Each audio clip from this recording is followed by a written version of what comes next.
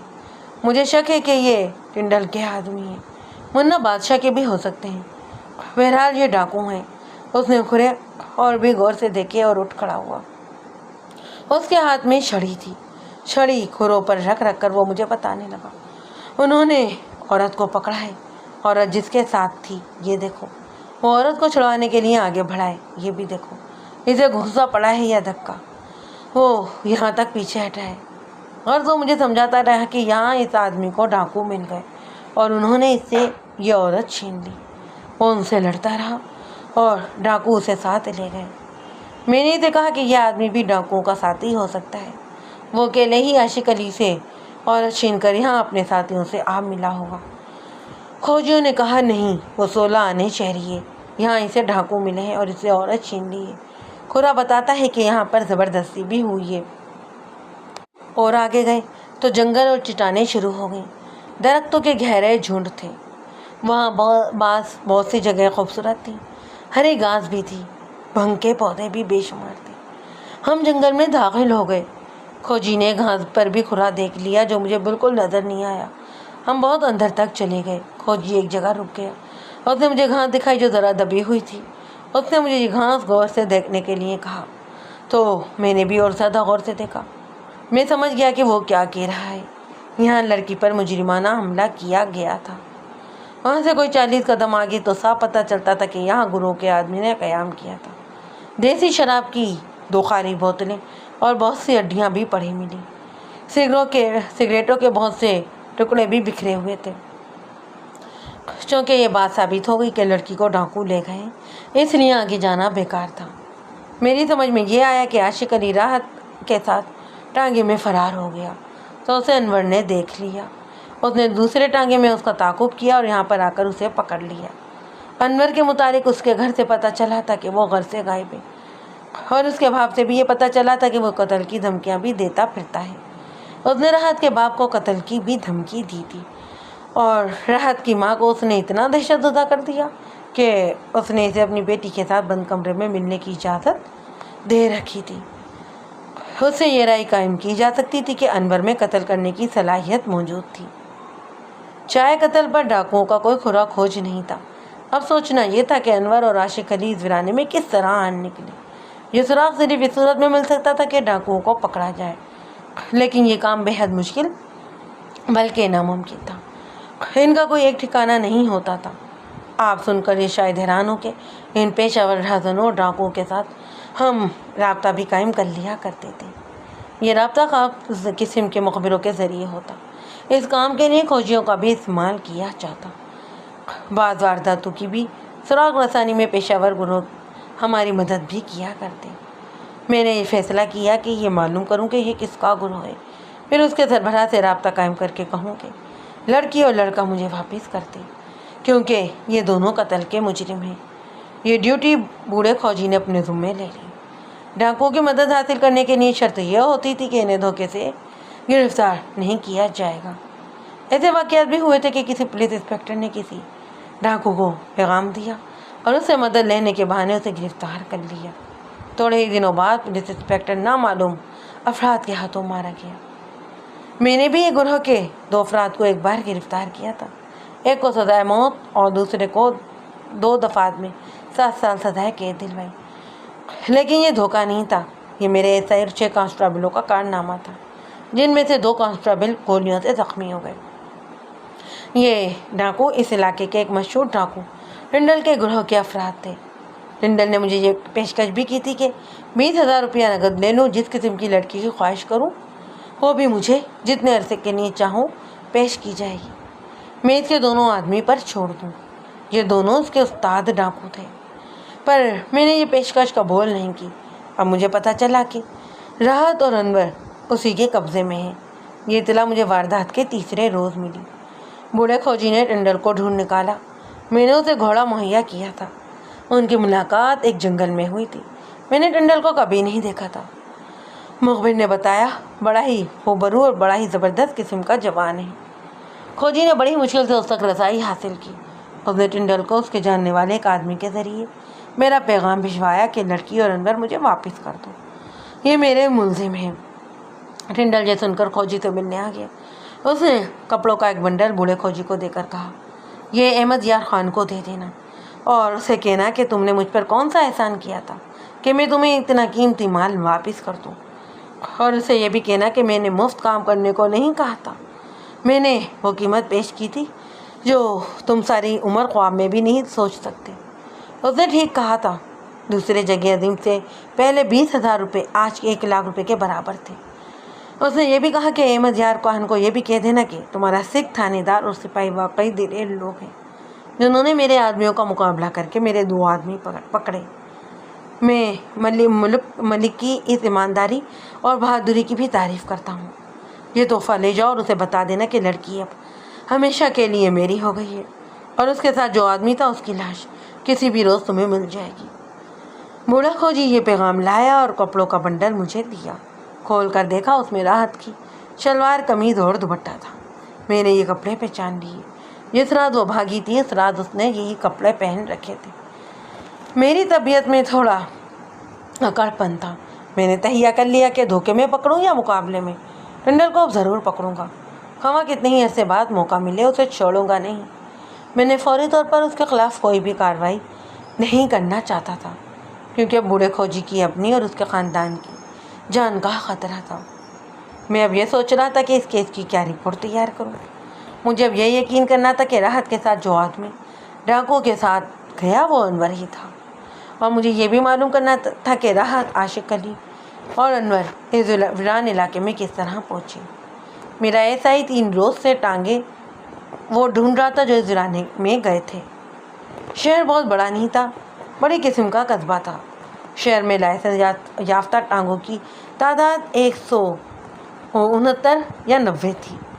میرے police staff نے 3 دنوں میں تقریباً ہر ٹانگے والے سے پوچھ لیا، لیکن کسی نے بھی نہ بتایا کہ وہ اس ویرانے میں سواری لے کر گیا تھا۔ اس لیے مجھے شک ہوا کہ ٹانگے والوں کے سامنے قتل ہوا ہے، اس لیے وہ ڈر گئے ہیں۔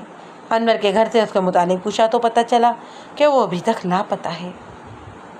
ٹانگا بانوں کا ایک نمبر دار تھا۔ میں نے اسے تھانے بلایا اور کہا کہ یہ دونوں ٹانگا بان ڈھونڈ کر دیں، وہ ملزم نہیں گواہ ہیں۔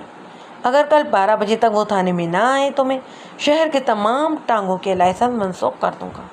اور اس کے ساتھ ہی میں نے تمام کانسٹیبلوں کی ڈیوٹی لگا دی کہ وہ تمام ٹانگے بانوں سے کہہ دیں کہ کل صبح لائسنس لے کر تھانے آ جائیں، اور انہیں خبردار کریں کہ جو غیر حاضر ہوا اس کا لائسنس منسوخ ہو جائے گا۔ اگلی صبح ٹانگے کے سامنے ٹانگے جمع ہونے لگے۔ کچھ دیر بعد ایک ٹانگا بان سیدھا میرے پاس آ کہنے لگا، ایک ٹانگا میرا تھا جو اس رات ایک جوان لڑکی اور ایک جوان آدمی کو شہر سے باہر لے کر گیا تھا۔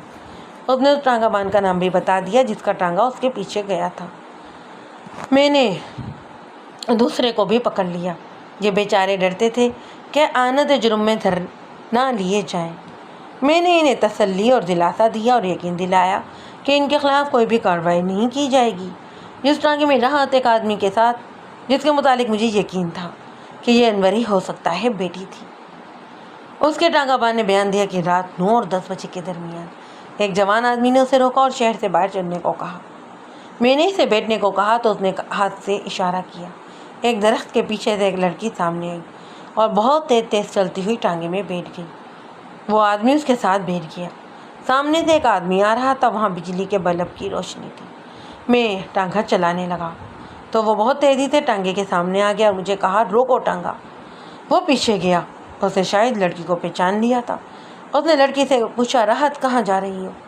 لڑکی کی جگہ اس کے ساتھی نے جواب دیا، زندہ رہنا چاہتے ہو تو یہاں سے غائب ہو جاؤ۔ اس نے مجھے کہا، چلو بھائی، تم کیوں رک گئے؟ میں نے ٹانگا چلا دیا۔ وہ آدمی چند قدم میرے ٹانگے کے پیچھے چلا۔ وہ بار بار کہہ رہا تھا، دیکھو راحت، یہ ٹھیک نہیں۔ اور 2-3 بار اس نے کہا کہ انور تم بھاگو، کہاں تک بھاگتے ہو، میں تمہیں چھوڑوں گا نہیں۔ ٹانگے میں بیٹھے ہوئے آدمی نے مجھے کہا، ذرا تیز چلاؤ یار، دگنے پیسے دوں گا۔ میں نے گھوڑے کو بھگا دیا۔ آگے سے ایک خالی ٹانگا آ رہا تھا۔ مجھے آواز سنائی دی، اوئے ٹھہرو۔ میری سواری نے مجھے کہا،